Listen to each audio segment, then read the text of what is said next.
Yang terhormat Mas Menteri Nadiem Makarim, tak adakah rasa ngilu di dalam dada Mas Menteri melihat sepatu tua yang lusuh ini?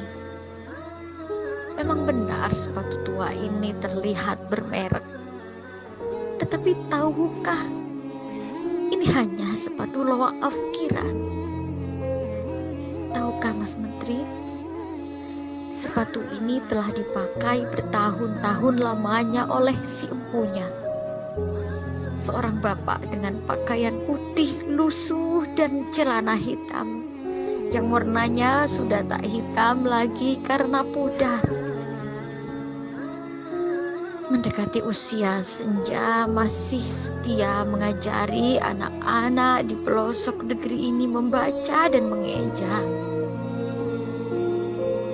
Di saat putus pengharapan untuk mendapatkan hidup yang lebih layak, beliau tetap bersemangat, tak sekedar mengajar tetapi mendidik.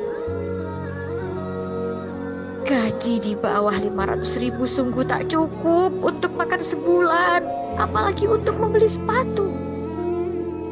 Terpaksa di saat pulang mengajar, beliau mencari pendapatan tambahan sebagai pekerja serabutan. Tahun ini Mas Menteri memberikan secerca harapan untuk beliau, program P3KA, untuk memberikan harapan kehidupan yang lebih layak. Tetapi tahukah Mas Menteri, soal-soal yang Mas Menteri berikan hanya teori belaka saja, tak sebanding dengan praktik pengabdian berpuluh-puluh tahun lamanya. Soal-soal yang membuat beliau terseok-seok ketika memegang mouse dan membuat kepalanya pening. Akhirnya passing grade pun tak diraih. Pecahlah tangis beliau di dalam hati.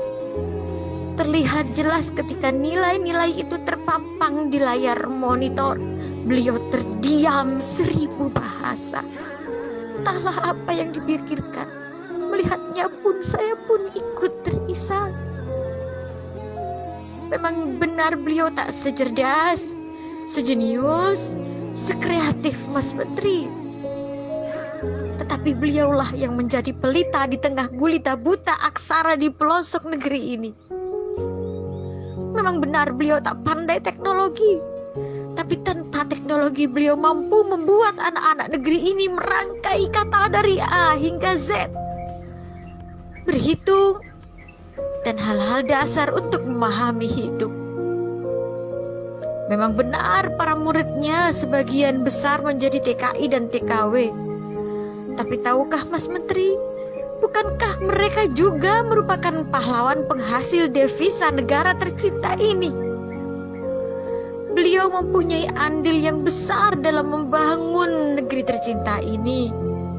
Sudi kiranya Mas Menteri memberikan keringanan untuk beliau bisa menikmati masa tuanya dengan sepatu dan kehidupan yang lebih layak. Tak usah diperumit. Jika tak ada kebijakan untuk mengangkat derajat mereka, setidaknya di surga besok sepatu ini akan menjadi saksi bahwa ilmu yang beliau ajarkan sangat bermanfaat untuk keberlangsungan umat. Dari saya, Novia Kasifa, pengawas ruang P3K, ditulis dengan berurai air mata.